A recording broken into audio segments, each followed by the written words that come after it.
पूर्णिया में 22 अनुमंडल में इस बार फिर कनकई नदी का कटाव शुरू हो गया है। लिहाजा कई जगहों से लोग अपना आशियाना तोड़कर पलायन कर रहे हैं। ये नज़ारा है अमौर प्रखंड के नगरा टोला का, जहां लोग अपने ही पक्के मकान को हथौड़ा और कुल्हाड़ी से तोड़ रहे हैं। महिलाएं टिन के शेड में नदी के किनारे खाना बना रही है।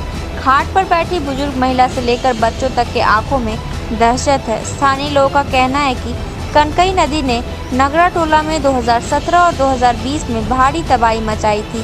यहाँ प्राथमिक स्कूल समेत करीब 70 घर कटकर नदी में विलीन हो गए थे। अब की बार कनकई नदी घर के नज़दीक आ गई है।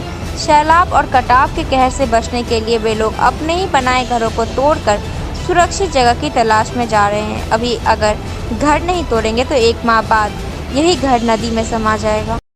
जी यहाँ हम लोग जो है आज मतलब 3 साल से जो है हम लोग को यहाँ मतलब जो है जून के बाद बिल्कुल सुकून नहीं मिलता। हम लोग का बाल बच्चा अभी से हम लोग जो है ये देखिए पूरा घर इधर रोड का किनारे में बसे हुए। हम लोग कम से कम 100 घर यहाँ कटा है पिछला साल में। हम लोग सर के रोड के किनारे में जा कर के बसे हैं। लेकिन फिर भी यहाँ से अभी भी जो हम लोगों को जैसे पानी आएगा, बाढ़ आएगा, फिर नदी कटाव होगा, फिर हम लोग भागेंगे। हम लोग को यहाँ रहने से कोई सुकून नहीं है। ना हम लोग को सरकार के तरफ प्रशासन की तरफ से कोई लाभ मिलता है, ना कोई देखने आता है। अमौर का सीओ जो है, सीओ को हम लोग बार बार कंप्लेन करते हैं कि सर ये बात हुआ हमारे यहाँ, चलिए देखिए। लेकिन सीओ भी आज तक यहाँ नहीं आया देखने के लिए कि नहीं आप लोगों के ऊपर क्या हुआ है, कैसा मुसीबत है, कैसा परेशानी है, कोई उन लोगों को ये नहीं है। और हम लोग इसी से घर बनाया हुआ घर तोड़ रहे हैं कि आज आकर के कोई ठिकाना, रात में पानी पड़ेगा, रात में काट देगा। नाव मेरा नाम अब्दुल कलाम है। एगो नाव दिया हम लोग को सिमलवाड़ी नगरा टोला में, लेकिन एगो नाव भी नहीं दिया है। पानी जब उफान होता है तो मतलब बेतहाशा नदी करता है। करने के बाद आदमी बेतहाशा होने की वजह से झुपड़ी जहाँ तहाँ दे करके जब रोज पानी रोज रहता है, फिर जो है पानी बाढ़ टूटता है तो फिर कई अस्थायी जगह ऊँचे जगह जाकर रहता है। बहुत स्थितियाँ खराब है। अपना ही घर क्यों तोड़े हैं आप लोग? ये नदी का डर से, मतलब नदी जो पानी जो बढ़ेगा तो किस वक्त तक कटेगा कोई इसका ठिकाना नहीं, इसीलिए डर से जो है पहले तोड़ लेता है। क्या समस्या होती है जब रात में? खौफ कितना रहता है जब आप लोग इसमें इतना करंट, इतना आवाज़ रहता है पानी जब आने के बाद। इस सब में पूरा नाव चलता है, इतना पानी रहता है, पूरा डूब जाते हैं हम लोग। पूरे रात जग कर रहना पड़ता है और उस समय बहुत तरह का दिक्कत होता है। सांप बिच्छू बहुत सारी बात है। 6 साल से झेल रहे हैं ये तो 17 से ही चल रहा है ज़्यादा पानी। क्या नाम हुआ आपका? मोहम्मद मुबारक। लो से रही बाल बच्चा से पानी यही चीज रहलो नहीं जै छी। घर तो टूटी गए, तिरपाल दाग रही छी। सरकार नहीं कुछ किलकै? नहीं सरकार कहाँ ते 3 साल लगल आब ते कोनो लाभ नहीं देखे ली नहीं सुने आबे छी। तो की करबो आगू? आगू अब वहाँ कहीं तिरपाल दाग रहना पड़ती।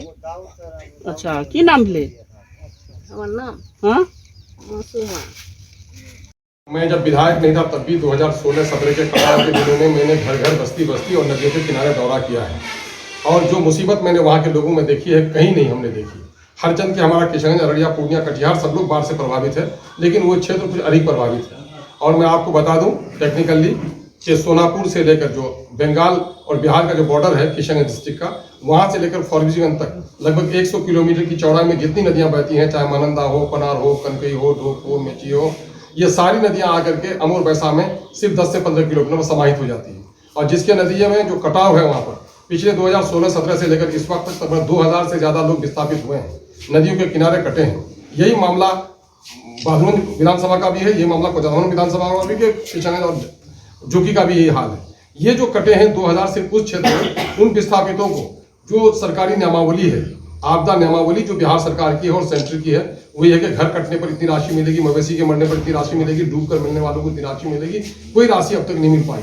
खेद का विषय ये तो ये है कि जो लोग विस्थापित हुए उन लोगों को, वो लोग जहाँ पर बसे उनको पीने का साफ पानी तक नहीं दिया गया।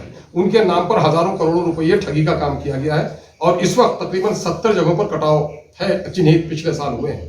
उसको हम लोगों ने सदन में उठाया, माननीय मुख्यमंत्री जी के समक्ष पेश किया, सदन में बात रखी, कंसर्निंग मिनिस्टर से और कमिश्नर से जाकर के बात की। अभी जाकर के मैंने आपदा सचिव से भी और फ्लड के जो सचिव हैं उससे भी जाकर के हमने मामला दिया है। इंजीनियर और चीफ इंजीनियर तक हम लोगों ने सब लोगों तक बात पहुंचाई है, लेकिन ढाक के वही 3 पार। आज यहाँ पर क्षेत्र में जो नदियाँ हैं उफान पर हैं, कश्ती नहीं आ पाई है और 15 जून के बाद ही ये लोग फ्लड फाइटिंग का काम करेंगे। और यास की बारिश ने अब की बार 1 जून से ही कटाव शुरू कर दिया है। नंगराटोली हमारा गांव है अमूर के पास, लगभग मैं 5-7 परिवार अभी विस्थापित हो गए वहां कटकर। यही मामला गिरिया का भी है, यही मामला अधान का भी है। जाकर आप सिरसी के पास देखें, लोग अपने निजी पैसे से वहां पर फ्लड फाइटिंग का काम कर रहे हैं, बेम्बो पाइलिंग करके अपने गांव को बचाने का काम कर रहे हैं। आप बाईसी में जाके चलिए देखिए, वहां पर लाखों रुपया लोग, गरीब लोग अपनी रोटी का टुकड़ा काटकर वहां पायलट चैनल बना करके नदी की धारा को बदलने का काम कर रहे हैं। और जिनका घर कट के गिरा है वो लोग हार्ट अटैक करके मर गए हैं। और आज भी बाढ़ बचाव से अभी तक कोई काम नहीं हो सका है। हम लोग काफी इस मामले में सदमे में है, तकलीफ में है कि क्या वजह है कि गंगा और जमुना के किनारे बसा हुआ शहर ये घर नहीं कटता है और हमारे इस सीमांचल में हजारों परिवार हर साल गुजर रहा है, बस्तियां कट रही हैं, ग्राम सुरक्षा में कार्य नहीं कराया जा रहा है, बोल्डर पिचिंग नहीं कराया जा रहा है, मानंदा बेसिन का पैसा डाइवर्ट करा दिया गया और नतीजा ये हुआ है कि आज हमारे ग्राम की सुरक्षा के लिए कुछ भी नहीं हो रहा है। ये हमारे गंभीर मसला है। हम लोग अभी जीते हैं इस मौके से और हम लोगों ने हर सदन पर बात उठा दी है। अगर इस बार ग्राम सुरक्षा पर कार्य नहीं हो सका और अगले बार के लिए योजना नहीं बन सकी तो सिवाय सीमांचल में चक्का जाम के और कोई दूसरा रास्ता हमारा नहीं है। हमने सारे सब तरीके अपना लिए, बार बार जाकर मंत्री से, माननीय मुख्यमंत्री से जाकर गुहार लगाया, ऑफिसों के दौरे किए, लेकिन उसके बावजूद भी कटाव जो काम होने चाहिए था वो कटाव काम या ग्राम सुरक्षात्मक काम या नदियों को डाइवर्ट करने का काम, अभी मनरेगा में पैसा बचे हुए हैं जिसमें नदियों के धारा परिवर्तन करने का काम है, लेकिन ऑफिसर पाँव में मेहंदी और कान में तेल डालकर सोए हुए हैं। कहीं पर हमारा कोई काम नहीं हो रहा है। लगता है ये क्षेत्र चूंकि पिछड़ों का है, चूंकि अल्पसंख्यकों का है, चूंकि निरक्षरों का है, तो हमारी इस सादगी की वजह से लोग हमारे साथ दुश्मनी कर रहे हैं। करोड़ों का बजट, हजारों करोड़ का बजट होता है पीडब्ल्यूडी में, हजारों करोड़ का बजट होता है वाटर रिसोर्स मिनिस्ट्री में, और आप देखेंगे कि इस बार सिर्फ हमारे क्षेत्र में सिर्फ 85 लाख रुपये का काम हो रहा है। ये करोड़ों रुपए कहाँ जा रहे हैं? जिन क्षेत्रों में कम कटाव है वहां पर अधिक राशि लगाई जा रही है और हमारे लोग यहाँ पर, हमारे लोगों को रोजगार नहीं मिल पा रहा है। दिल्ली पंजाब में जाकर मजदूरी करते हैं और अपने टैक्स के पैसे से आज नदियों में पार होंगे तो उससे जुर्माना वसूल किया जा रहा है। 25 रुपया 50 रुपया फी आदमी से जुर्माना वसूल किया जा रहा है और पुल नहीं बन रहा है। 40-40 किलोमीटर की दूरी पर पुल नहीं है मानंदा में, 25 किलोमीटर 30 किलोमीटर की दूरी पर छोटी नदियों में पुल नहीं है।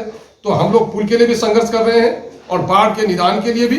तो एक प्राकृतिक आपदा है, लेकिन जो बचाव संभव है वो संभव काम तो होना चाहिए। बंगाल का थोड़ा हिस्सा पड़ता है हमारा मानंदा का, बॉर्डर पिच कर दिया गया टिटिया गांव में, वो गांव नहीं कट रहा है, लेकिन हमारा दूसरा गांव कट रहा है। तो मैं बिहार सरकार से अभी मुतालबा करता हूं कि गंभीरता से इस मामले को ले और हमारे क्षेत्र का कटाव का जितना काम है। अभी मैं सुना हूं कि कल परसों हमारे क्षेत्र में चीफ इंजीनियर का और चेयरमैन का दौरा होने वाला है। मैं अभी जा रहा हूं पटना, फिर माननीय मंत्री से मिलूंगा कि हमको गांव के लोगों की तकलीफ वो नहीं आती है, सिवाय आप सड़कों पर आने के हमारा कोई रास्ता नहीं बचा। अच्छा, लोगों का कहना है कि पूर्व में जनप्रतिनिधियों ने यहाँ पे कोई ध्यान नहीं दिया, जिस वजह से वो लोग हर साल कटते गए, नदी में बुरी होते गए। नहीं, इस मामले में जब मैंने माननीय मुख्यमंत्री से कहा कि 2000 लोग हमारे यहाँ विस्थापित हैं और उनको सरकारी सहायता राशि दी जाए आपदा नियमावली के अनुसार, तो बोला कि विधायक जी आप बोल रहे हैं, पहले तो किसी ने बताया नहीं।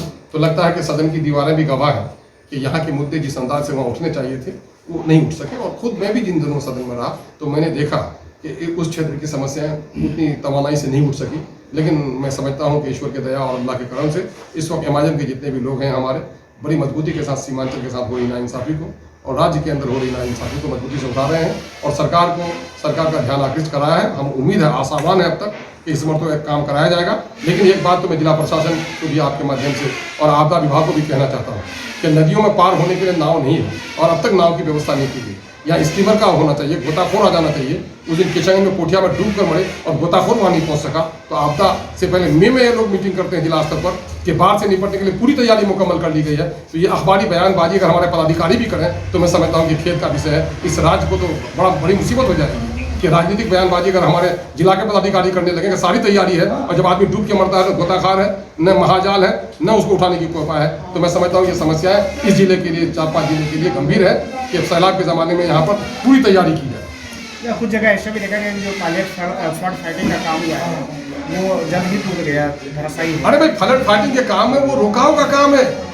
वो आदमी के अंदर में अगर बीच में अगर किडनी में अगर पत्थर है और बुखार आया है तो पैरासीटामोल है कि थोड़ा बुखार कम हो जाए, वो इलाज नहीं है। असल मेन ये है कि उसकी किडनी से पत्थर निकाला जाए।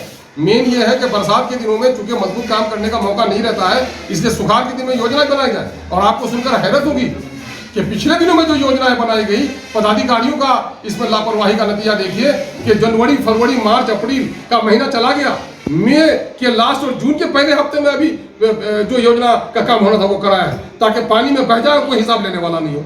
पानी में ये लोगों का पैसा बहाया जा रहा है, तो ये तो बड़ी नाइंसाफी हो रही है हम लोगों के साथ। यही हो रहा है, कागज पत्तर में दिखाया जा रहा है लेकिन काम हमारा नहीं हो पा रहा है। सड़कें हमारी टूटी हुई हैं, पुल हमारे टूटे हुए हैं।